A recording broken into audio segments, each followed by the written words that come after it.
entre participer à la mise en place du système de bordereau de suivi des cargaisons, à l'importation, à l'exportation et pour le transit international, à la participation au développement et à la gouvernance routière des corridors de transit, en passant par la mise en place du guichet unique du commerce extérieur, le CGC joue un rôle important dans la chaîne commerciale et logistique.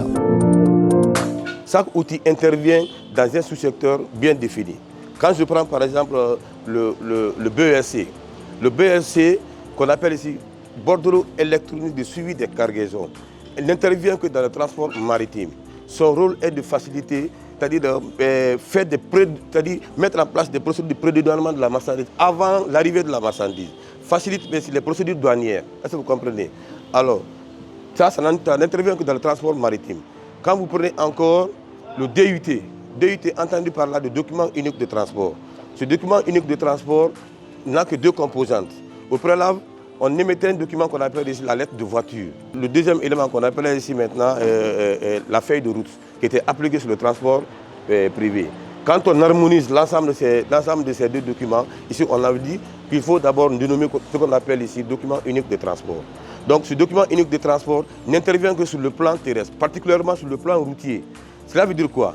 Lorsque vous avez une cargaison, vous avez un camion qui est rempli par exemple de riz ou de ciment, vous voulez l'envoyer par exemple à Farana ou par exemple à Zéro-Corée. Lorsque vous prenez ce document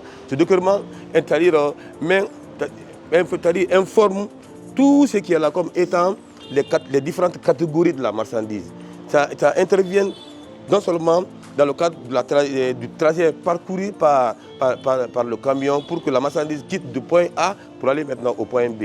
Alors, quand on prend encore le bordereau de suivi de fret aérien, comme on l'appelle ici BSFA, c'est un document aussi administratif qui sert à tracer les cargaisons sur le plan aérien. Sur le plan aérien. Maintenant, il y a deux types de marchandises que ça intervient. C'est-à-dire ça doit au moins intervenir sur ça. Nous avons des marchandises en cargo et des marchandises, les cargos et les express. Cela veut dire quoi? Lorsque vous avez par exemple un extrait d'essence, vous voulez envoyer à Paris par exemple. Et là, lorsque vous prenez ce bordereau, ça trace déjà. Parce que ça met en place une base de données. Les marchandises cargo par exemple, si nous remarquons très bien, il y a certains chargeurs ou des importateurs et les exportateurs, ils prennent l'huile rouge, le miel, ils envoient par exemple en Europe.